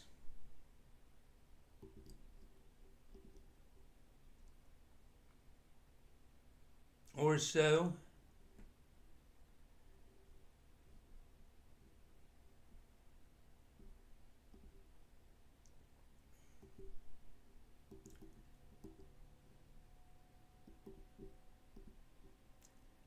All right, so inflection, the 3 minute probe below and the 3 minute counter trend detour. Just one bar overlapping above the detour.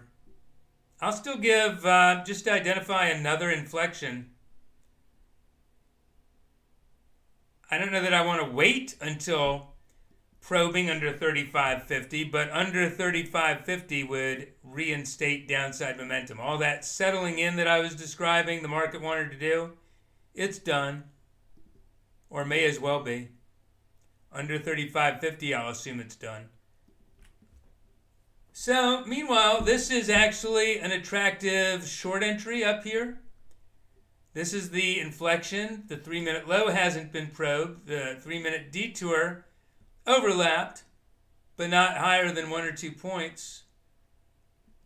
So if I could get a short off up here around 42, and if I were already long down here, remember it made more sense to be long than short. Not that either one was overly attractive. But if I could get a short off up here around 42, I don't have to wait for the inflection. 41.50. You know, even right here, 41 is not that bad. But 41.50, let's say 42.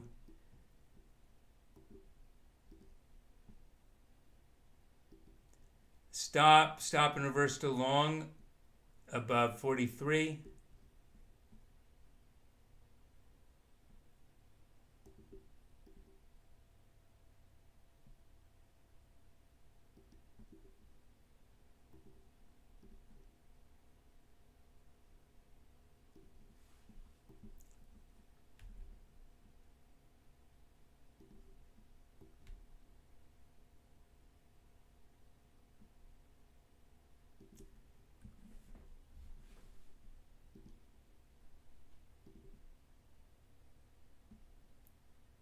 Yeah, so really 41, 42, just this whole area in here. Anywhere in here that fits with your risk reward versus a 43 stop, 43 plus. We're definitely looking for more than 3 times that 2-point stop, and now even less.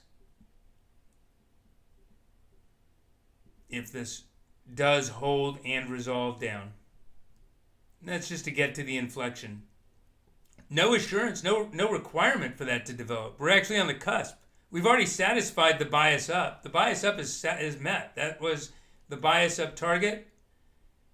I don't know how to make that any clearer with the 2 green lines. I don't know. The market doesn't know how to make it clearer that a lot of buying pressure was satisfied at the target. That's what a target is. I don't know how the market could have made it clearer.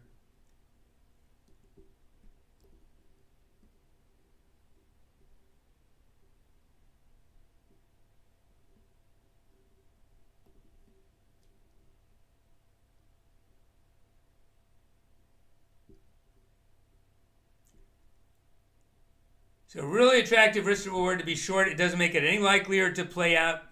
It doesn't make it any likelier not to be a loss. And in fact, you have to be willing to take the loss. Otherwise, there's no such thing as risk in a risk-reward equation if you're not actually taking the risk, acting on it.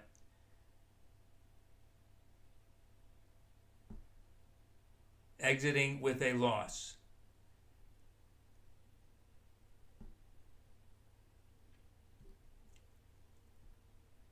But it's interesting how the uptrending pivotal support has re-engaged.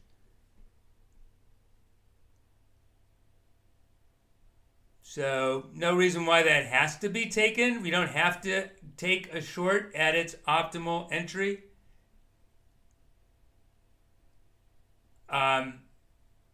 You can wait for the low, wait for that interim low, the test of this uptrending support, wait for that to break lower.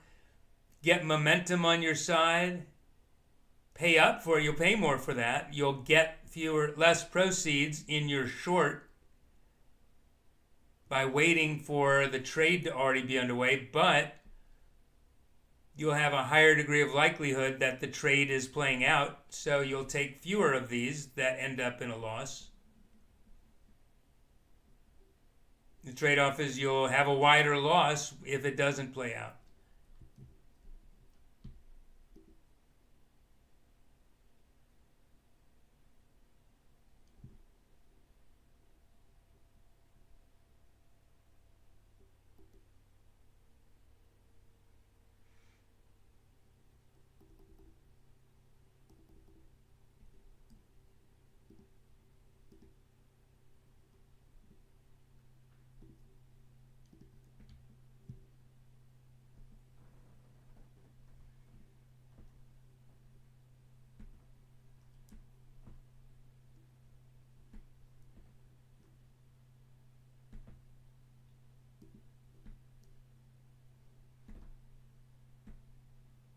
And there you go. So at this point, we shorted as close to where we would know it's wrong to be short. Not because it was any likelier to play out, but because the odds were more in our favor. We'd have a better return. We could be profitable sooner. If it played out, it's not playing out.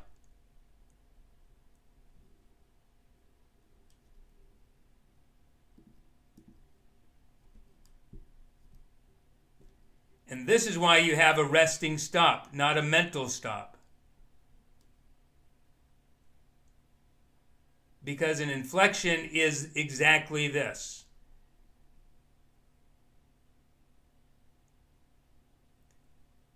If it doesn't reverse, it can explode. And maybe we're heading right back down. Maybe. A lot of times we're not in this kind of a setup. Can always re-enter short.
All right, so pullback limit here at 44.50, probed by at least 3 ticks to start the clock ticking, and the 3-minute low is 43.50. So a sell signal 1 or 2 points low, within 1 or 2 points lower, is again just as likely or unlikely to be successful, but we do start leaving this consolidation and upside momentum behind.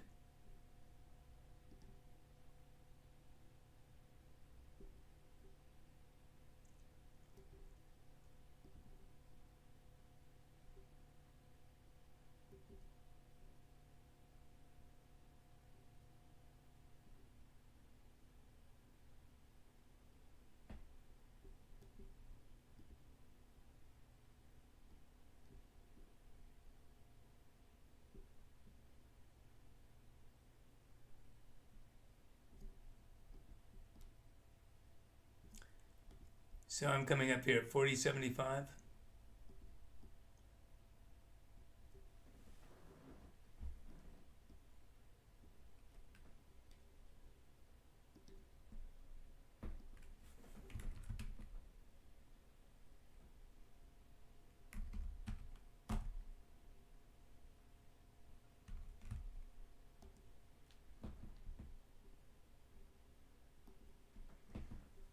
All right, so again, this room, the YouTube stream, I will launch another one for tomorrow. If you want to show up tomorrow, same time, starting with the planner strategy session, 7 o'clock Eastern, and then all through the morning. And then that's it for another 2 or 3 weeks. Unless you want to get this every day, all day, including this afternoon, tomorrow afternoon, you can take advantage of the link that I shared.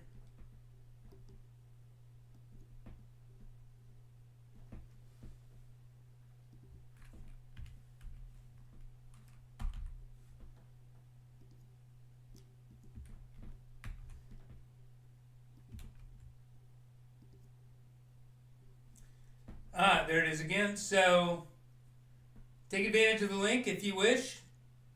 Get the signals all day, every day. No latency. But this room will shut down in a few minutes. Thanks everyone for being here.